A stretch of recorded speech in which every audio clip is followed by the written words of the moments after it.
इस ठंड में यहाँ बाहर हमारे इस प्रेस कॉन्फ्रेंस में शिरकत करने आए। बड़ी मुद्दत के बाद इस तरह आप सबसे मुलाकात का मौका जो है हासिल हुआ है। शायद पिछले साल जुलाई अगस्त के बाद ये पहली मर्तबा है कि तमाम प्रेस को एक साथ बुला के आप सबसे बातचीत करने का मौका मिला है। आज आपको बुलाने का जो मकसद है वो बिल्कुल क्लियर है। हाल ही में हुकूमत ने यहाँ पे डीडीसी के इलेक्शन कराए हैं। नतीजे सबके सामने हैं। किस पार्टी ने कितने सीट लिए,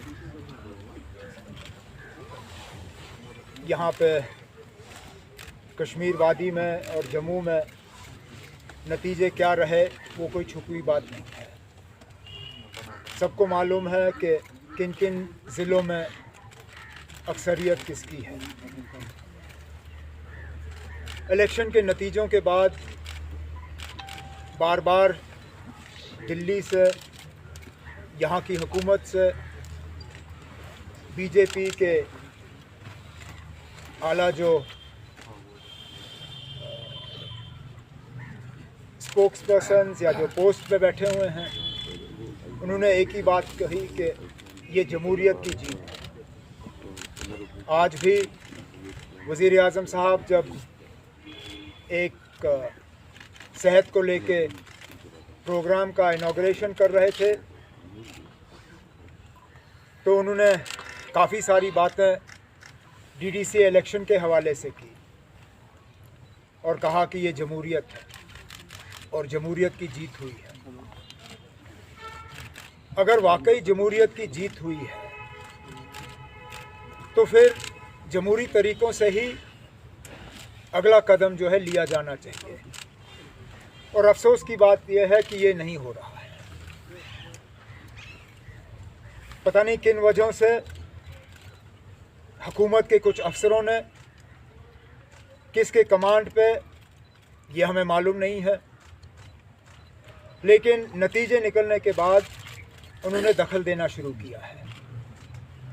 गिरफ्तारियां, पकड़ दकड़, धमकियां, और मकसद सिर्फ यही है कि जिन ज़िलों में पीपल्स अलायंस का, मैं कश्मीर प्रोविंस की बात कर रहा हूँ, जिन ज़िलों में पकड़ दकड़ के ज़रिए वो रिज़ल्ट को तब्दील कर सकते हैं और डीडीसी चेयरमैन जो है अलायंस को छोड़ के दूसरी पार्टी का बना सकते हैं, वहाँ पे ज़ोर शोर से ये काम चल रहा है।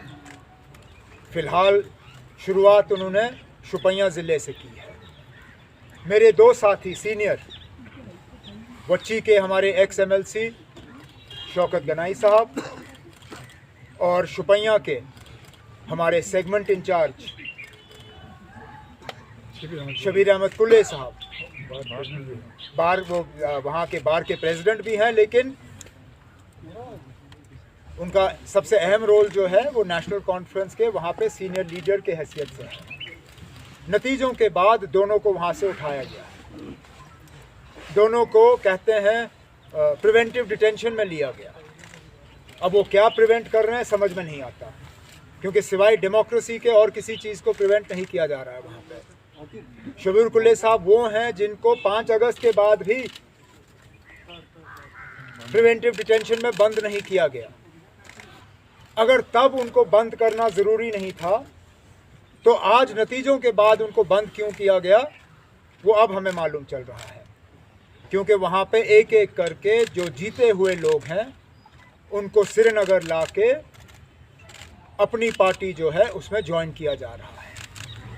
इसमें इंडिपेंडेंट्स भी हैं, इसमें कांग्रेस के भी हैं, PDP के भी हैं, और बदकिस्मती से कल हमने देखा कि नेशनल कॉन्फ्रेंस के मैंडेट पे, नेशनल कॉन्फ्रेंस के सिंबल पे जो एक लेडी वहाँ जीत के आई, मुमताज़ यास्मीना, उनको भी कल ज़बरदस्ती अपनी पार्टी में शामिल किया गया। और मैं सोच समझ के ये अल्फाज ज़बरदस्ती इस्तेमाल कर रहा हूँ क्योंकि मेरे एक साथी यहाँ बैठे हैं जिन्होंने टेलीफोन की रिकॉर्डिंग की है, जिसके बाद सारा बिल्कुल क्लियर ये पता चल जाता है कि यहाँ पे एडमिनिस्ट्रेशन के कुछ लोग हुकूमत और पुलिस का इस्तेमाल कर रहे हैं, गिरफ्तारियाँ कर रहे हैं, पकड़ रहे हैं, और छोड़ने की कीमत उन लोग जिनको पकड़ा जा रहा है, छोड़ने की कीमत ये है कि आप आइए अपनी पार्टी ज्वाइन करिए और उसके बाद इन लोगों को छोड़ा जाएगा 3 दिन के बाद। एक सेकंड, वो है माइक यहाँ पे हमने लाया था, माइक यहाँ लोगों के सामने के साथ लोगों के सामने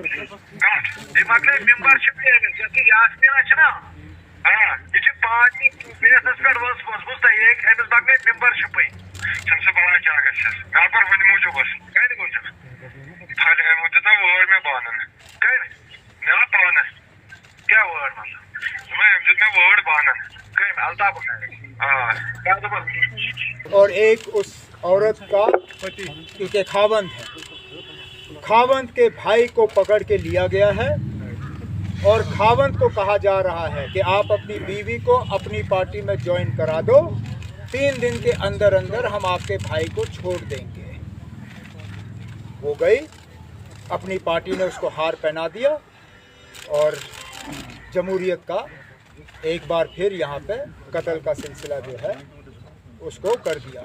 हालांकि हम समझ नहीं पाते, अगर पार्लियामेंट में एंटी डिफेक्शन है, अगर के असेंबली में एंटी डिफेक्शन है, तो पंचायतों में भी है, तो फिर एंटी डिफेक्शन का कानून यहाँ पे भी लगना चाहिए। ये फौरी तौर डिस्क्वालीफाई हो जाए, नए सिरे से इलेक्शन कराएं, हम भी देखते हैं कौन कहाँ खड़ा है।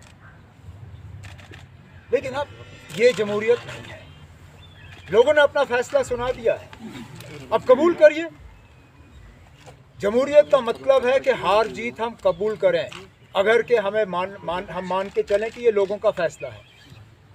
अगर हम हार गए होते हम कबूल करते कि हम हार गए, लेकिन ज़्यादातर सीटें पीपल्स अलायंस को लोगों ने दी हैं। समझ में नहीं आता, ये बीजेपी अपनी पार्टी, रियासत की हुकूमत और मरकज़ की हुकूमत ये इस चीज़ को कबूल क्यों नहीं कर पाते हैं। हम आज इस प्रेस कॉन्फ्रेंस के ज़रिए दोनों जम्मू कश्मीर की हुकूमत को और मरकज़ की हुकूमत को ये कहना चाहते हैं कि जमहूरियत के साथ खिलवाड़ मत करिए। जम्मू कश्मीर ने वैसे भी इन चीज़ों का बहुत बड़ी कीमत चुकाई है।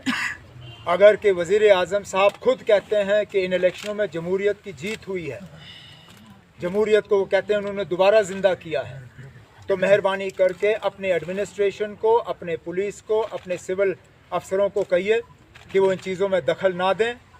जहाँ पे मेरे 2 सीनियर साथी अब कैद में हैं, उनको फौरी तौर छोड़ दिया जाए, और जो इस तरह जीते हुए कैंडिडेट्स के फैमिलीज़ के साथ छेड़छाड़ की जा रही है, इसको रोक दिया जाए, ताकि आवाम की जो आवाज़ है वो सब पूरी तरह से सुन पाएँ।